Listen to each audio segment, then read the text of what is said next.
Freakonomics Radio is sponsored by Ozempic. Innovation happens through rethinking what's possible, and when it comes to GLP-1s, Ozempic pill does just that. Learn more about Ozempic semaglutide tablets, 4 and 9 milligrams, by calling 1-833-OZEMPIC or visit Ozempic.com to view the medication guide and ask your doctor what's possible with FDA-approved Ozempic pill.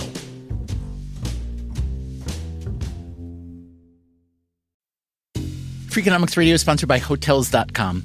Hotels.com gives you access to hundreds of thousands of hotels worldwide, and when you join for free, you can save up to 20% instantly with member prices. Plus, every stay earns rewards, so when you book one trip, you're already lowering the cost of the next one. Hotels.com is simple, rewarding, and designed to help you get more out of every stay. Sign up for free and book today. Hotels.com. It's all in the name. Freakonomics Radio is sponsored by Amica. You know what they say, if you want to go fast, go alone. If you want to go far, go together. So go with Amica and get coverage from a mutual insurer that's built for their customers, one that looks after what's important to you together. Auto, home, life, and more, coverage that fits your unique needs. Amica helps you protect what matters most. Visit Amica.com and get a quote today.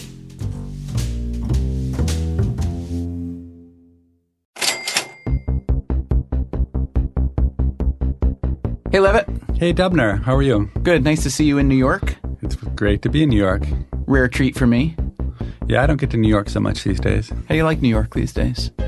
I love New York because it has amazing Pokemon Go stops and great creatures everywhere. It is your new obsession, isn't it? Yeah, I love Pokemon Go. Tell me why you love it so much. I like it because it's a lot like fishing, but then you don't actually have to kill any animals and kick the hook out after you catch them.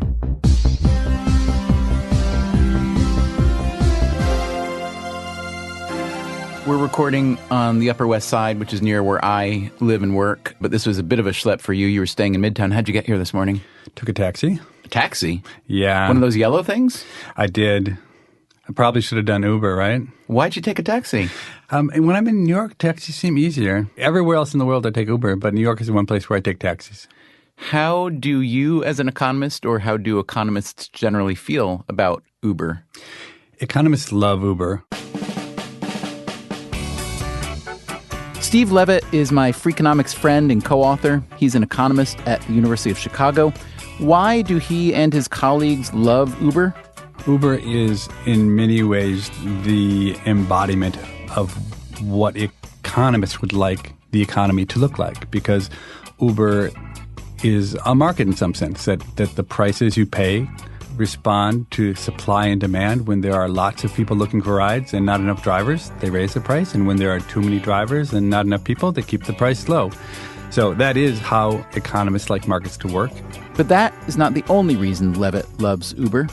Economists often work with elegant theories that can be devilishly hard to demonstrate in the messy real world. Another reason I love Uber is that I have had a burning question about economics that I've wanted to answer for almost 15 years.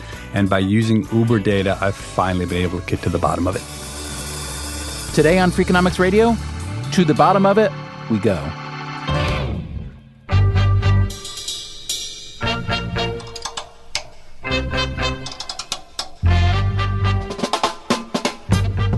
From WNYC Studios, this is Freakonomics Radio, the podcast that explores the hidden side of everything. Here's your host, Stephen Dubner. Uber, as you likely know, is a phenomenally successful company that lets anyone with a smartphone summon a car and driver that'll take them just about anywhere. It was founded in 2009. It is now used by some 30 million people globally every month. In the U.S., Uber users made some 62 million trips in July alone. The company is worth an estimated $60-some billion, estimated, because Uber is still privately owned, with the value accruing to various founders and funders. Is it profitable? More on that later. Is it universally beloved? No, not universally, because it's threatening to destroy the old-school taxi cab and private car industries. But the most important thing to know about Uber, for the sake of today's conversation, is this. The details of every ride taken by every passenger, and even the would-be rides that would-be passengers don't take, those details are captured in a massive database, which, to an economist like Steve Levitt, is an extremely appealing notion.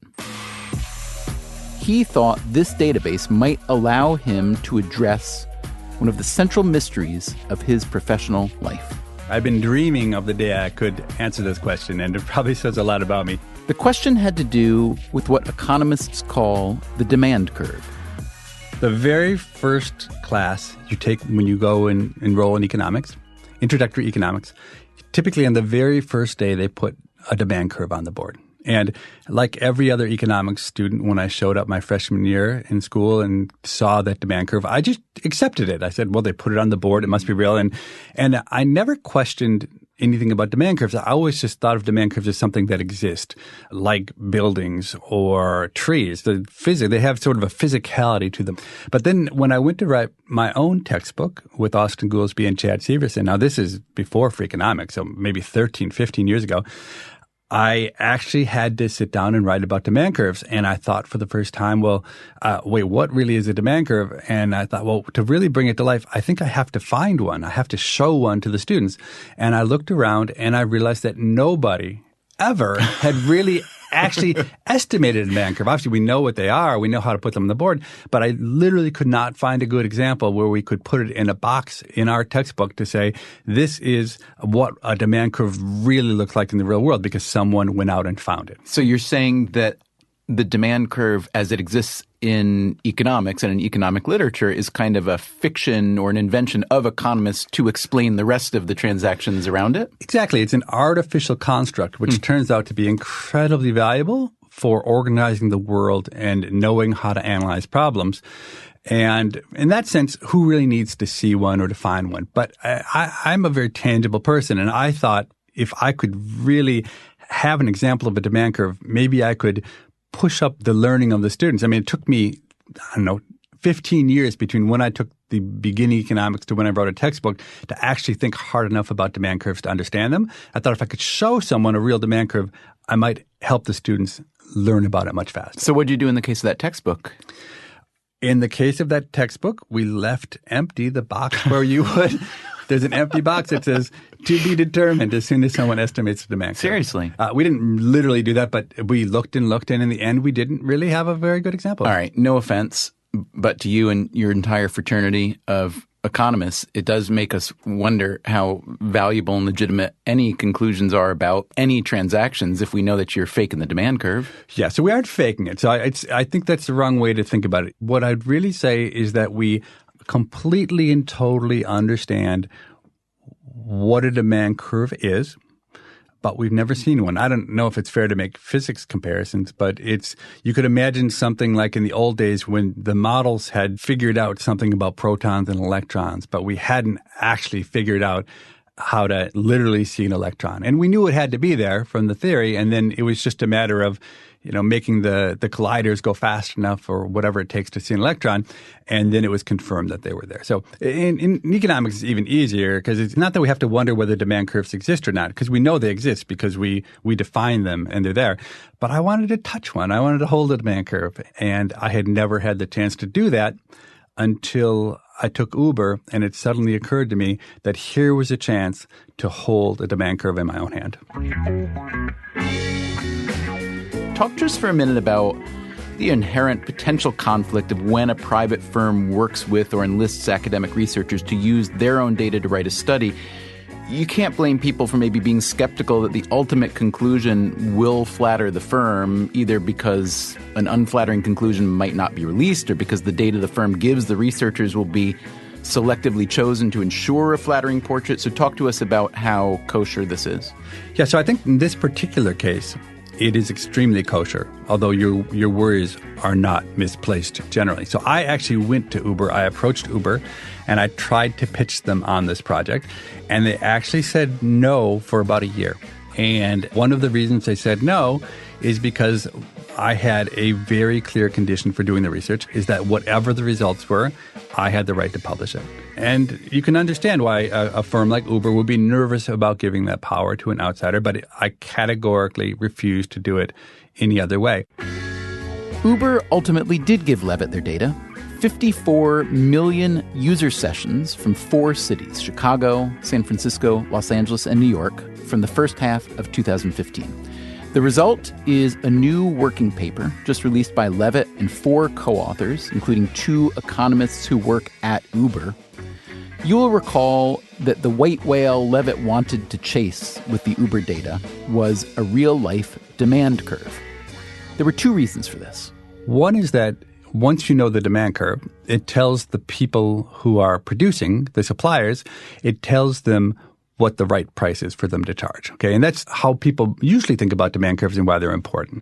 But for those of us who aren't suppliers, for those of us who are just consumers, there's another reason to be excited about the demand curve. If you know the demand curve, then you know how much consumer surplus there is. Consumer surplus meaning the extra happiness, utility, joy, willingness to pay that a consumer derives from being able to purchase a good at a given price. Economists have been talking about consumer surplus for a couple centuries. So some French guy named Dupuy. As in Jules Dupuy, a 19th century economist and hydraulic engineer who helped build the sewer system of Paris. Honestly, I'd never heard of him until I started trying to figure out who invented the concept of consumer surplus.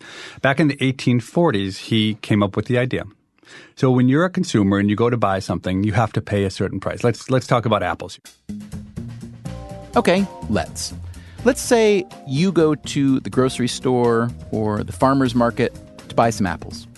You happen to want 4 apples, and you'd be willing to pay $1 each, $4 total.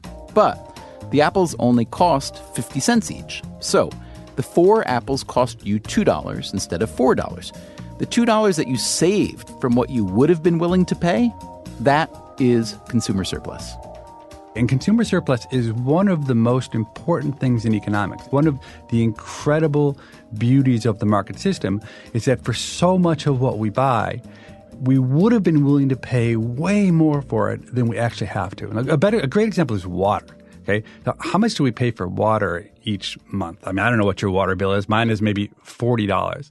But think about how much we'd be willing to pay for water. We'd be willing to pay almost anything for water, but it's really, really cheap. So in that way, the modern economy has arranged things so that we get things we need, like water and food, much more cheaply than we'd be willing to pay. And that is really important. That is really the magic of the market. To me, what sounds like the problem is how do you measure that? Because, I need to know what you, in your head, were willing to pay before you came to the store and then were confronted with the actual price. So how typically have economists measured those 2 numbers, what you pay and what you were willing to pay? So, Dubner, you have never been more right about anything in your life than what you just said, because we simply have no good ways to measure consumer surplus because we know what people pay. We can sometimes see that, observe how much they buy, but we never see what's inside their head, what their joy is, what they would be willing to pay. If you really were going to estimate consumer surplus, what you would want to do is you'd want to take a consumer and somehow magically you want to reproduce that consumer in 10 parallel universes. Meaning you'd put the same person in 10 different universes with different prices for the same good. So in universe 1, apples would cost $1 a piece. In universe 2, $2, and so on. At some point, you would find the universe where that consumer refuses to buy the apple. Maybe the universe where it costs $8. And you would use that fact to say, well, an apple was worth something like, say, $7.50. And so the difference between what they paid and the $7.50, that would be the consumer surplus. But I would assume that consumer surplus, even on the same good from the same person, is dynamic only because demand is dynamic, right? I might really want 4 apples today and tomorrow I'm sick of apples. How do you factor that in when you're trying to measure overall consumer surplus? So basically, Dubner, you're on fire today. You're really? asking all the right questions. What's gotten into you? No, it's exactly right. So for a given person, how much they value an apple will be different today, tomorrow, how hungry they are, whether they have a pile of apples at home. And so in essence, you'd want to do this miracle parallel universe experiment over and over and over and kind of add it up over consumers and over time. I mean, all of this, of course, is too difficult to do. And that's why in the last 250 years, we haven't really had any good estimates of consumer surplus. How does Uber and the way that the business is run allow you to do that in a way that, let's say, asking people going to the grocery store to buy apples wouldn't? So there are two perfect things about Uber that allow an economist to measure consumer surplus. The first is that they have surge pricing. So anyone who's taken Uber understands that sometimes when you open up the app, you see that Uber is much more expensive than other times. And that happens when there's too much demand and not enough supply of drivers. If you've never used Uber, here's what you need to know. When you open the app to summon a car, it'll show you in big, bold numbers whether surge pricing is in effect. That is, whether Uber is charging more than the regular fare because of a demand spike. You might see 1.2x, which means the price will be 20% higher. If there's a huge spike in demand, maybe a rainy Saturday night, you might see 3x or even higher, meaning the ride will cost you 3 times or more the standard fare for that ride. So, the Uber data that Levitt got hold of reflected all that, but one more thing, too. It also showed when someone opened the app and saw the surge pricing and then didn't make the purchase. And so why is that important?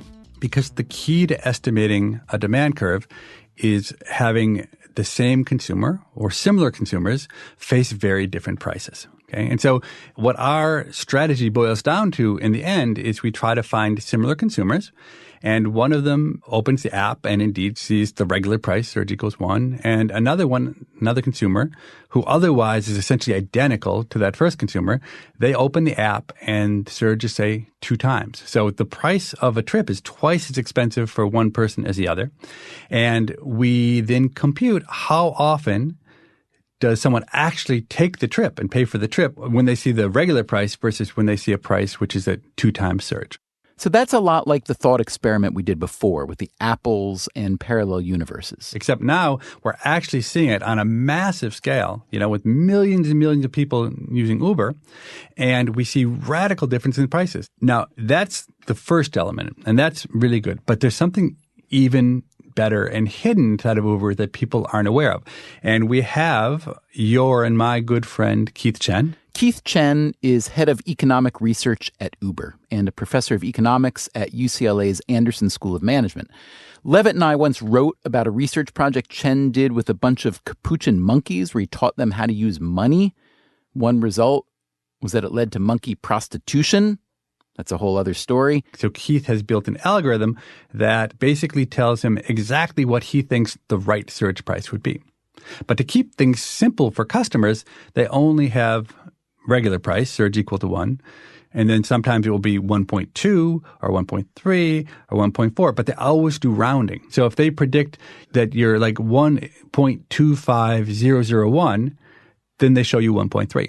If they predict that it's a 1.24999, they show you 1.2. So literally like consumers who are almost identical. So you and I could be standing on the same street corner calling 2 Ubers to go to the same place, and you might get 1.3 surge price and I might get 1.2? So that wouldn't actually happen because it's not literally done like you and I standing next to each other. But it might be that you and I are 30 minutes apart and things have changed just the tiniest bit, and that leads to a big jump in the prices. Okay, and that discontinuity is the kind of thing, a natural experiment, the kind of thing that economists, especially economists like me, look for all the time because it's 2 people who are essentially identical but are shown very different prices almost by chance because of the business rule that Uber uses because they don't want to show people complicated in-between prices. The only reason that doesn't make sense is that when you're talking about the randomness, it sounds like the random choice is between, let's say, 1.3 and 1.2, which is not the big difference. It's not the difference between 3x and 1x.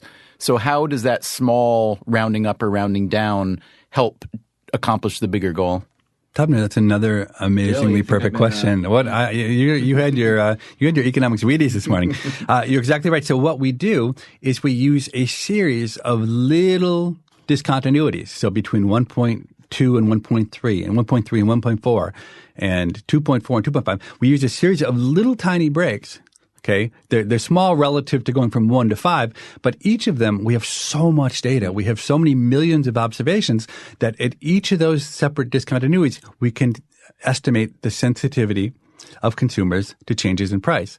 And what we do is we actually build up little by little by little, at little steps, tiny 0.1 steps, the entire demand curve up from price equals 1 to price equals, 5 times as high. This is what you call in the paper regression discontinuity analysis? Exactly. So regression discontinuity is really a way of finding discrete jumps or breaks or changes that otherwise similar people are exposed to different things. And so in our case, we have something like 25 of these little discontinuities. And when you cobble together all of those 25 little natural experiments, what you have at the end is maybe the best representation of a demand curve that anyone's ever had in the real world.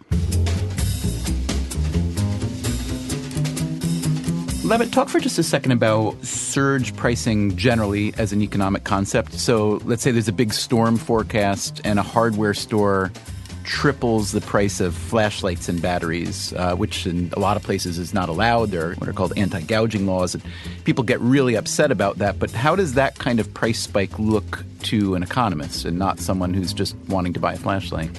So economists don't mind those kind of price spikes at all, because what actually happens when a hurricane is coming is the hardware stores run out of batteries and flashlights because they're not allowed to raise prices. There's a run on the stores. People buy lots of flashlights and batteries, and then there are none left. And that, to an economist, is a failure, because what markets are supposed to do is to use prices to allocate things like flashlights and batteries to the people who are willing to pay the most for the flashlights and batteries. And so what happens in disaster situations where there's a limited supply and no real way to get extra flashlights and batteries there is that I go to the store and I buy way more flashlights and way more batteries than I really want or need just to be on the safe side. But then you, Dubner, you show up an hour later and they're all gone, and you really need that first flashlight and you really need the batteries and they aren't there for you. So that's a breakdown of markets. The other reason you want prices to rise when there's lots of demand is, let's say a hurricane is coming, and it's conceivable that, say, you and I, Dubner, as entrepreneurs, and knowing a hurricane is coming, could start in New York, fill up our car with flashlights and batteries, and we would drive to New Orleans with the hope that we could sell our flashlights and our batteries at a higher price. Okay, that's great, because the flashlights and the batteries are worth a lot more in New Orleans right before the hurricane than they are in New York. And if we were willing to take that trouble, it would be great for the people of New Orleans, even though they'd have to pay a higher price. Okay, but if you don't let the price rise, well, we're not going to do that. And so really the price rising, just like higher prices, make more Uber drivers stay on the road or get on the road. In general, when there's a lot of demand for something, it's great to let the price rise, because that stimulates supply and makes everybody better off. Coming up on Freakonomics Radio, just how much consumer surplus does Uber create? We found that the overall consumer surplus added up to almost $7 billion. And having finally caught his white whale, Steve Levitt is instantly disappointed. It's actually not the demand curve I wanted to estimate at all. Also, if you find podcasts about demand curves and consumer surplus so exciting that you just can't stand it, well, maybe you should subscribe to Freakonomics Radio on iTunes or wherever you get your podcast fix.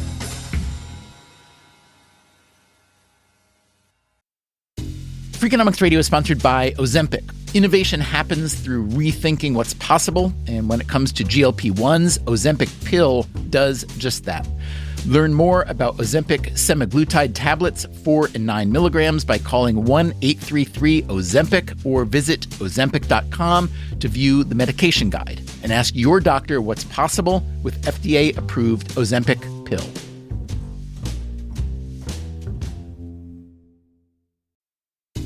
Freakonomics Radio is sponsored by Southern New Hampshire University. The best investments are the ones you make in yourself, and no one knows that better than Southern New Hampshire University. With more than 200 online degree programs, no set class times, and low online tuition, Southern New Hampshire University is built to fit your life today and set you up for success tomorrow. Education is an investment. Why not make it a smart one? Apply for free at snhu.edu/Freakonomics. Freakonomics Radio is sponsored by Southern Company. The world and its energy needs are always changing. Southern Company's commitment to meeting this demand stays the same. That's because Southern Company believes energy is more than a utility, it's what powers possibilities. So they are looking ahead and investing $80 billion in infrastructure upgrades and are committed to fueling growth in ways that benefit all customers so that reliable and affordable energy is accessible for generations to come. Go to southerncompany.com to learn more. Southern Company, building the future of energy.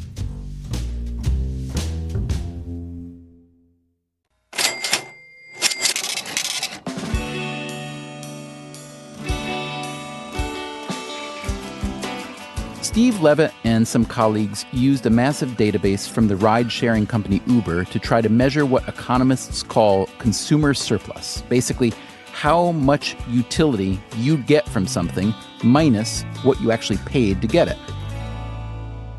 So I'm curious to know, A, what you were expecting to find in terms of consumer surplus, and then B, what you did find. So I was certainly expecting to find a really big number for consumer surplus. And why is that? Well, because when you talk to people about Uber, they love it. People say, I love Uber. I don't take taxi cabs anymore. And my own experience is that I more or less love Uber too. And that is a very strong sign that people are really willing to pay more. I mean, certainly for me, I always, every time I get out of Uber, I'm like, wow, that was cheap. I would have paid a lot more for that. And that is, in essence, inside of my own head, the acknowledgement that I have a lot of consumer surplus. So I certainly expected to find that there was a lot of consumer surplus. What did we find? Well, that's exactly what we found. So we found, looking just at UberX, the one particular big kind of main product that Uber. So this is not the fanciest cars, and it's not the pool. It's kind exactly. And it's used by UberX is about 80% of the rides you looked at? Yep, that's exactly right. So we found that in 2015, if you extrapolate to the whole U.S., we found that the overall consumer surplus added up to almost $7 billion.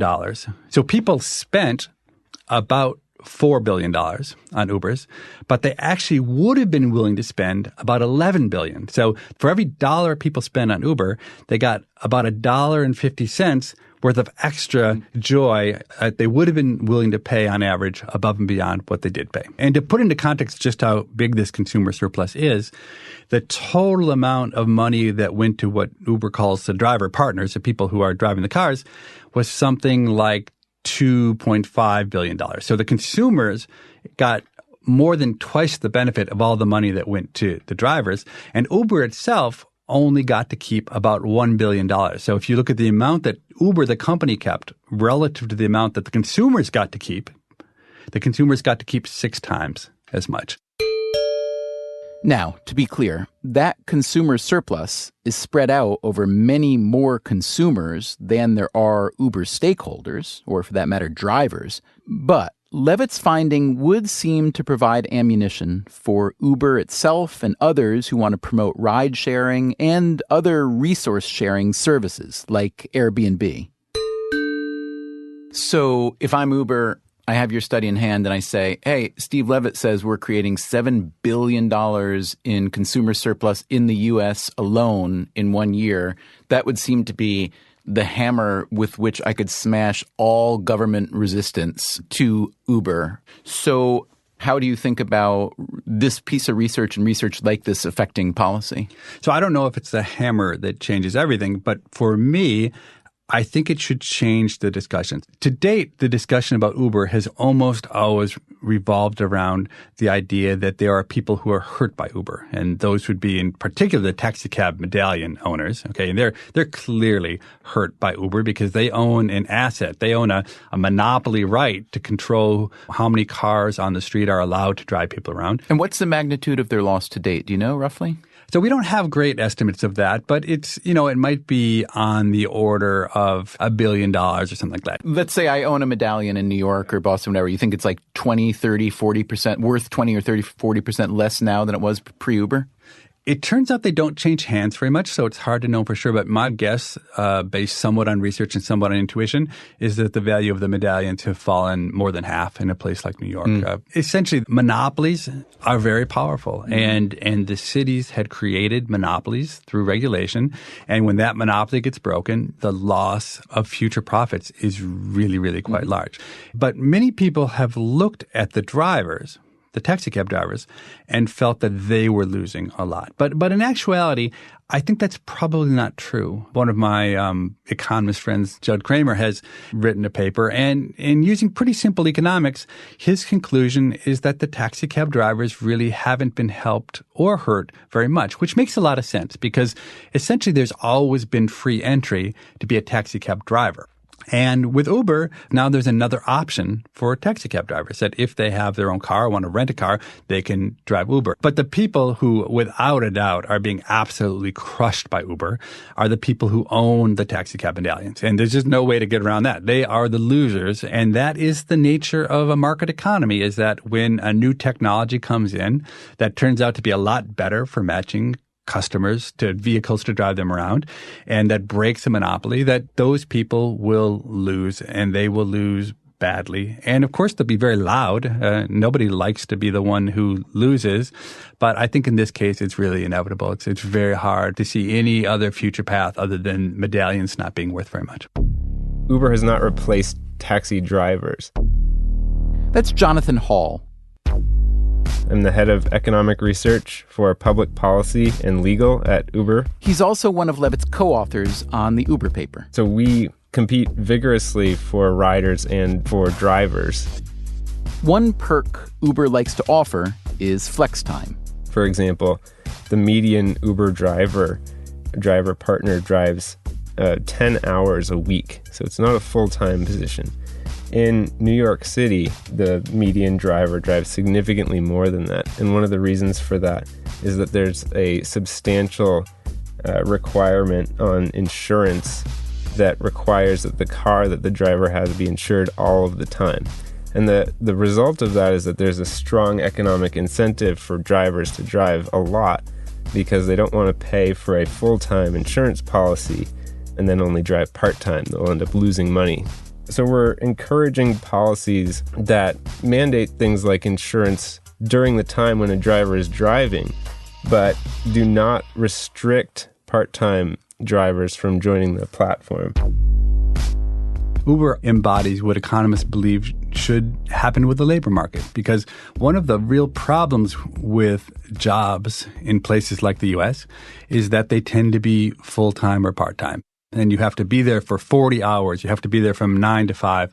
You have to be there 3 days a week or 5 days a week. And the beauty of Uber from a worker's perspective is when you feel like working, you work. And when you don't want to work anymore, you stop working. And that kind of freedom to pick your hours is something that is almost completely missing in the modern labor market, but seems like a really attractive feature. However, Uber is also working toward eliminating drivers completely.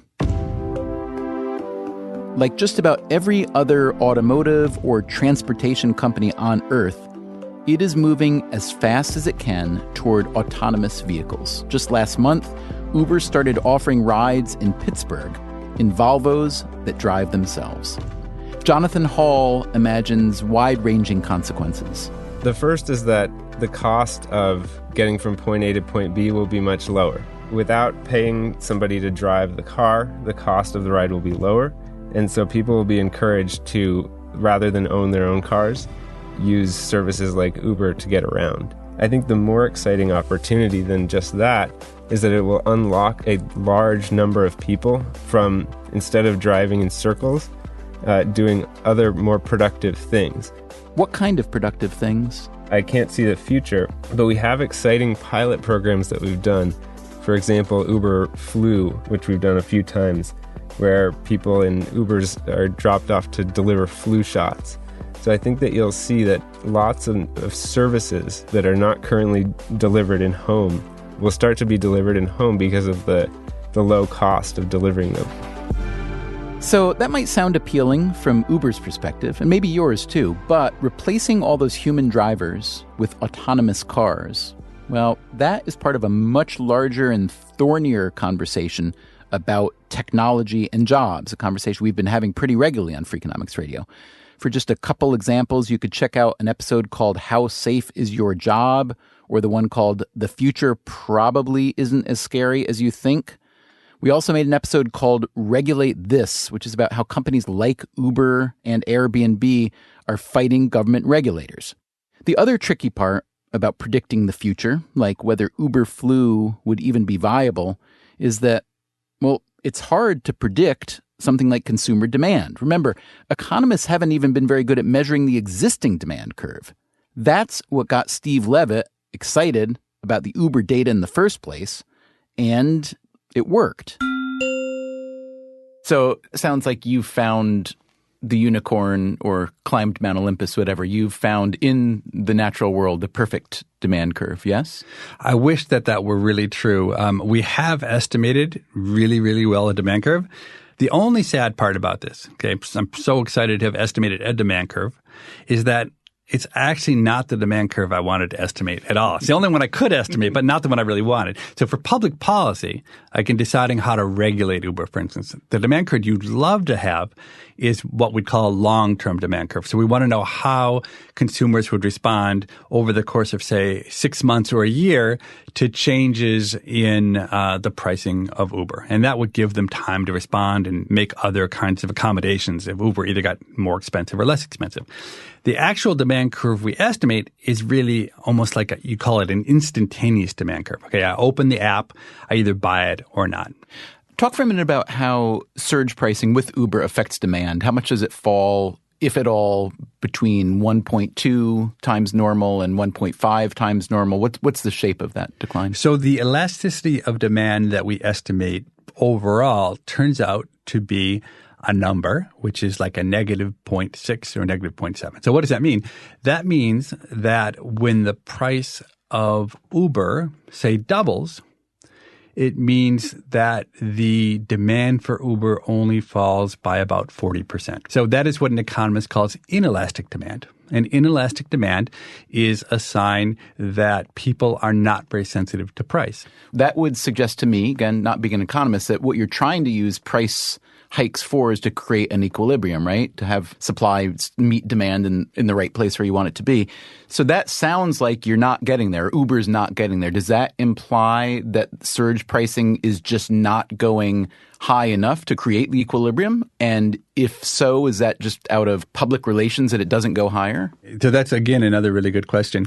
So it would be easier for Uber if supply and demand were really responsive, because then they would hardly have to change prices and everything would equilibrate. And so the reason we see such big swings sometimes in surge pricing is exactly because the drivers and the users are actually not very sensitive to price. And so it's not that they can't get to equilibrium. It's just that to get to equilibrium, there have to be wilder swings in prices than would otherwise be the case. But I think the belief is that they actually do get to equilibrium. And I think Uber would love it if they could get to equilibrium by charging 1.2 surge instead of 3.5 surge. But it's just a fact of life that when people aren't that responsive, you need really big changes in price to get the job done. All of which points to the fact that there's a huge amount of consumer surplus being created, right? I mean, that's the real story. That's exactly right. Yeah. So when people are willing to pay a lot more, it means they're getting a lot of benefit. And that's exactly what you see. But there's one wrinkle to think about with all that consumer surplus enjoyed by Uber customers. The company's CFO recently told investors that Uber lost more than $1.2 billion over the first half of this year. Most of that came from subsidies the company pays its drivers.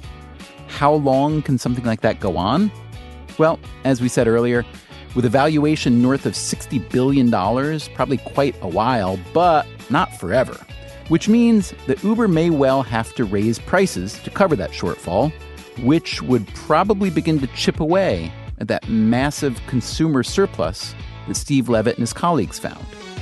Which means we may all have to get our consumer surplus elsewhere, from apples or cheap water or, in Levitt's case, Pokemon Go. So there can be no doubt that the consumer surplus created by Pokemon Go is absolutely enormous. I mean, when so many people are doing something and doing it with such fervor, you know that there's a lot of consumer surplus. So, the way an economist might think about it as well, they could have been working and making their hourly wage. Instead, they're doing something they like. Another way you could measure the consumer surplus of Pokemon Go is that people do really stupid things when they're doing Pokemon Go, right? They fall off of cliffs and they run into posts and stuff like that. And you could imagine looking at how much people would pay to avoid risk and then see exactly how much extra risk people take. And that's another way of thinking about consumer surplus.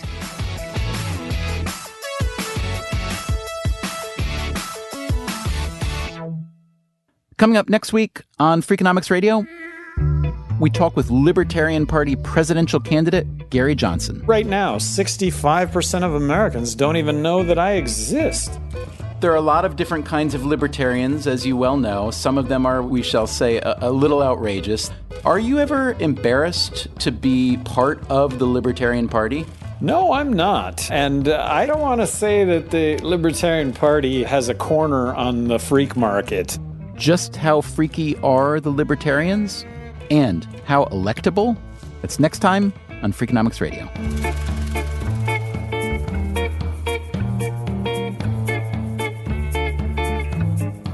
Freakonomics Radio is produced by WNYC Studios and Dubner Productions. This episode was produced by Harry Huggins. Our staff also includes Irva Gunja, Jay Cowett, Merritt Jacob, Christopher Worth, Greg Rosalski, Caitlin Pierce, Allison Hockenberry, and Emma Morgenstern. You can subscribe to this podcast on iTunes or wherever you get your podcasts. And please come visit Freakonomics.com, where you'll find our entire podcast archive as well as a complete transcript of every episode ever made, along with music credits and lots more. Thanks for listening.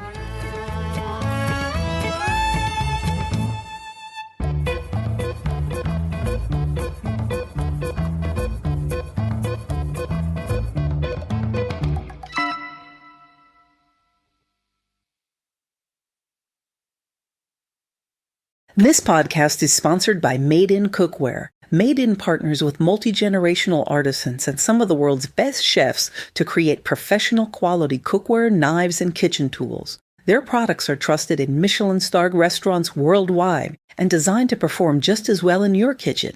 From 5-ply stainless clad to carbon steel, every piece is built to last and made to actually make you a better cook. Discover award-winning cookware at madeincookware.com. Freakonomics Radio is sponsored by Vitamix. According to the LA Times, the average American home contains 300,000 items, including a staggering number of appliances. All those gadgets, just clutter. But there's one tool that delivers what a dozen others only promise. From pureeing to chopping, Vitamix blenders bring the power of an entire kitchen to your countertop, offering enduring performance and precision you can count on. In a world full of clutter, do more with less. Visit Vitamix.com and shop now. Hi, I'm Angie Hicks, co-founder of Angie. One thing I've learned is that you buy a house, but you make it a home. For decades, Angie's helped millions of homeowners hire skilled pros for the projects that matter. Angie, the one you trust to find the ones you trust. Find a pro for your project at Angie.com.